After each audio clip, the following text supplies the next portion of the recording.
لیکن میں سمجھتا ہوں کہ سیاسی جماعتیں بات کرتی ہیں. ہمارے بڑے سیاسی اختلافات رہے ہیں محترم زرداری صاحب کے ساتھ, لیکن خان صاحب کی رہائی اور ان کے جو ان تک رسائی ہے, ان کی زندگی کے لیے پاکستان تحریک انصاف کو میں سمجھتا ہوں ہماری قیادت ہر کسی سے بات کرنی چاہیے. ٹھیک اگر میرے سے کوئی پوچھے تو میں کہوں گا کہ بدترین دشمن سے بھی بات کریں, لیکن کسی طریقے سے خان صاحب تک ہم پہنچیں اور ان کی رسائی اور رہائی کا راستہ ہموار کرتے ہیں. اچھا علی محمد خان صاحب, ایک تو چیلنج بہت بڑا ہے نا, جب ایک ڈیڈ لائن دے دی جاتی ہے جیسے کہ 27 ستمبر کو دی ہے. آپ نے کہا پچ تو پاکستان تحریک انصاف کے لیے پچھلے 3-4 سالوں میں بالکل اکھاڑ دی گئی. آپ دروازوں پہ بھی جا رہے ہیں, عدالتی کچھ احکامات بھی آپ کے پاس ہیں, اس کے باوجود ملاقات نہیں ہو رہی. ایون عمران خان صاحب سے مکمل طور پر رسائی بند ہے. کافی ایک پوری لمبی فہرست ہے پاکستان تحریک انصاف کی. لیکن یہ جو دعویٰ کہ 27 ستمبر کو 20 لاکھ لوگ لے کر اسلام آباد آئیں گے, یہ شفیع جان صاحب کر رہے ہیں, حکومت نہیں لے رہی اس کو سیریس. وزیر داخلہ کہہ رہے ہیں کہ 2 لاکھ بندے بھی لے آئیں تو ہم خود گھر چلے جائیں گے. یہ چیلنج بہت بڑا ہے. تو آپ اپنے حلقے کے حوالے سے بتائیے گا, کور کمیٹی کے اجلاس کے حوالے سے بتائیے گا کہ واقعی آپ لوگوں نے یہ جو چیلنج یہ لوگ لے رہے ہیں کہ اس کو آپ نے قبول کیا. 20 لاکھ تو بہت بڑی تعداد ہے. شفیع نوجوان ہیں, انہوں نے اصل میں شفیع جان صاحب نے ایک میسج دیا, جس طرح ہم کہتے ہیں نا کہ میں نے آپ کو 100 بار کہہ دیا, 100 بار بتایا, ایسا نہ کریں.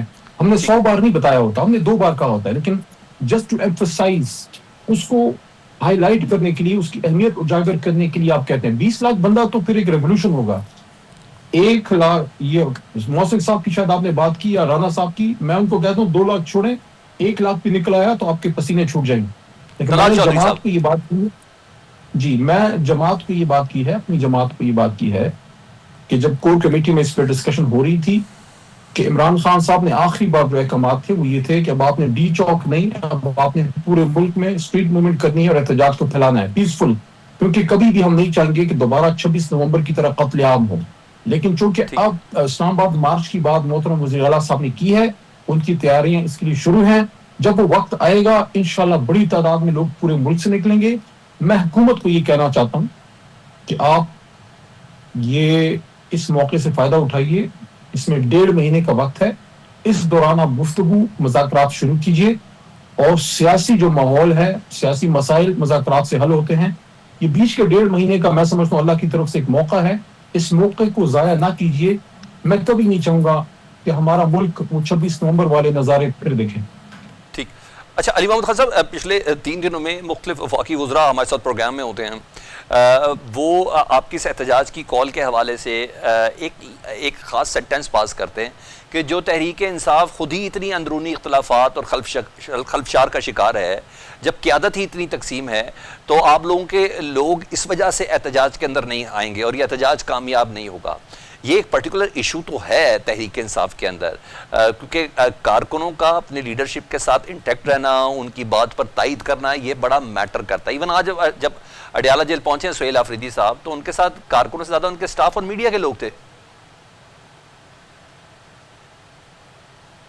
ہاں, اس کا اثر ہوتا ہے, میں اس بات سے انکار نہیں کروں گا. اگر آپ کی اپنی جو ہے جماعت کی صفوں میں اتفاق نہیں ہے تو مخالف پہ اس کا روک تو پھر پڑتا ہی نہیں ہے. تو بالکل میں ایگری کرتا ہوں, ہمیں اپنی صفوں میں یہ جو کچھ چیزیں ہیں اس کو ٹھیک کرنا پڑیں گی. لیکن لوگ ہمارے لیے نہیں نکلتے, لوگ خان صاحب کے نام پہ نکلتے ہیں. لیکن اگر ہم متحد ہوں, متفق ہوں, زیادہ پھر ظاہر ہے پھر اگر 10 بندہ نکلے گا تو پھر 20 نکلے گا. یس, حکومتی وزراء اس چیز پہ ہمیں تنقید کا نشانہ بنا رہے ہیں, تو میں سمجھتا ہوں کہ ان کی تنقید بے جا نہیں ہے. عمران خان صاحب جیل میں ہیں, شاہ محمود صاحب جیل میں ہیں, ہماری قیادت جیل میں ہے, اور 1,000 دنوں سے وہ جیل کاٹ رہے ہیں. بہت سی خواتین بیچاریاں بیمار ہیں. اب 85 سالہ ڈاکٹر یاسمین صاحبہ جیل میں ہیں. ہم جیسے لوگ 7 دفعہ گرفتار ہو کے بڑی مشکلوں سے, شکر ہے اس وقت جسٹس ابراہیم صاحب جیسے لوگ ہائی کورٹ کے چیف جسٹس تھے پشاور میں, ورنہ میں بھی اندر ابھی تک سڑ رہا ہوتا. تو جب اتنی مشکلات ہیں تو اتنے مشکل حالات میں تو انسان جڑ جاتا ہے. گاؤں پہ مشکل آتی ہے, سارا گاؤں اپنی لڑائی بھول کے تو جڑ جاتا ہے. خاندان میں مشکل آتی ہے تو خاندان میں سالوں بات نہ کرنے والے لوگ ایک دوسرے سے جڑ جاتے ہیں. یہاں میں سمجھتا ہوں کہ کچھ لوگ غلط کر رہے ہیں, ان کو نہیں کرنا چاہیے. اپنی اختلافات کو ایک سائڈ پر رکھتے, کچھ عرصے کے لیے آپ کو متحد ہونا ہوگا. ٹھیک. جب تک خان صاحب باہر نہیں آتے, جب وہ آئیں گے پھر ہمیں خود ہی متحد کر لیں گے, ان کو آتا ہے طریقہ. اچھا پالیٹکس میں کافی چیزیں کمپرومائز کی جاتی ہیں. جب اب تو عمران خان صاحب کی رہائی دور کی بات، اب اس وقت رسائی ایک مسئلہ بنا ہوا ہے، کسی طرح ملاقات ہو جائے. جس طریقے سے علیمہ خان صاحبہ نے گارنٹی دی، سہیل آفریدی صاحب گارنٹی دے رہے ہیں کہ بانی پی ٹی آئی سے ملاقات کرا دیں، کوئی سیاسی بات نہیں کریں گے، آپ کو نہیں لگتا یہ کام پہلے کر لیا جاتا تو کم از کم ملاقاتوں کا سلسلہ نہ بند ہوتا؟ میں تو کہتا رہا ہوں، میں تو 2024 سے یہ بات کر رہا ہوں کہ بار بار آ کے بات احتیاط سے کریں. مجھے پڑ جاتے تھے ہمارے کچھ ساتھی جو باہر بیٹھے، میں ان کو سرما کہتا ہوں، ان کو برا لگتا ہے. آج جب ہم کہہ رہے ہیں خان صاحب کی جو ہے قابل احترام سسٹرز ہی کہہ رہی ہیں یا پارٹی قیادت ہی کہہ رہی ہے، گارنٹیاں دے رہی ہیں، اگر ہم احتیاط کرتے گارنٹیوں کی ضرورت ہی نہ پڑتی. وہ خود ہمارے پاس آ رہے تھے، ریکویسٹیں کر رہے تھے. تو نہیں کرنی چاہیے ایسی بات، کیونکہ میں کوئی سخت بات کروں پاکستان میں یا کوئی ملک سے باہر بندہ بات کرے تو اس کا اثر خان صاحب پہ پڑتا ہے. اور دیکھیں پھر اس کے بعد خان صاحب پہ کیسز بھی بنے، سب کچھ ہوا. تو یس، میں سمجھتا ہوں کہ جو لوگ بھی اندر جائیں وہ احتیاط سے باہر آ کے بات کریں. کوئی گارنٹی چاہیے بالکل دینی چاہیے. اس وقت عمران خان صاحب کی صحت اور زندگی اہم ہے. میں تو پروگرامز میں مختلف جگہوں پہ کہا کہ اگر ہماری زندگیوں کی کوئی اہمیت ہے، میں اپنی لائف کی گارنٹی دینے کے لیے تیار ہوں کہ میری لائف کی گارنٹی پہ آپ عمران خان صاحب سے جو ہے ہمارے ساتھیوں کو ملنے دیں. ٹھیک. اچھا یہ جو خبریں آ رہی ہیں کہ عمران خان صاحب نے اکبر ایس بابر کے نام کوئی پیغام بھجوا دیا کہ پارٹی کے ابتدائی دور کے جو ساتھی ہیں، جو ناراض رہنما ہیں، کارکنوں کو دوبارہ متحد کرنے کی ذمہ داری سونپی گئی ہے. اکبر ایس خان صاحب ہی ہیں کہ الیکشن کمیشن میں اس وقت پاکستان تحریک انصاف اور سپریم کورٹ کے حوالے سے جو احکامات آئے ہیں یہ سب اکبر ایس بابر ہی مین صاحب تھے. آپ اس کو کس طریقے سے دیکھ رہے ہیں؟ کیا آپ کو اس پیغام کے حوالے سے، اس خبر کے حوالے سے جو ریزرویشن ہے وہ بتائیں؟ کیونکہ اگر یہ پیغام صحیح ہے تو اس کا مطلب ہے موجودہ قیادت پر اعتماد کا اظہار کم ہے خان صاحب کا. میں حکومت اور ان کے ہینڈلرز کو یہ کہوں گا کہ اب اگر بات اکبر ایس بابر پہ آ گئی ہے تو پھر صلح کر لیں.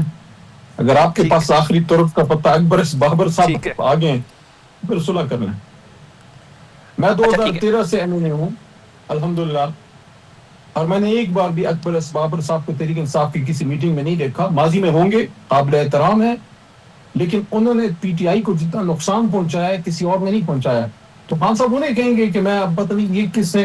تو عجیب یہ وہی سوچ ہے، یہ وہی سوچ ہے جس سوچ کے تحت ان لوگوں نے فارم 47 کے ذریعے ان لوگوں پہ مسلط کیا ہے. عقل ہوتی تو یہ لوگ ایسے کام کرتے ہیں.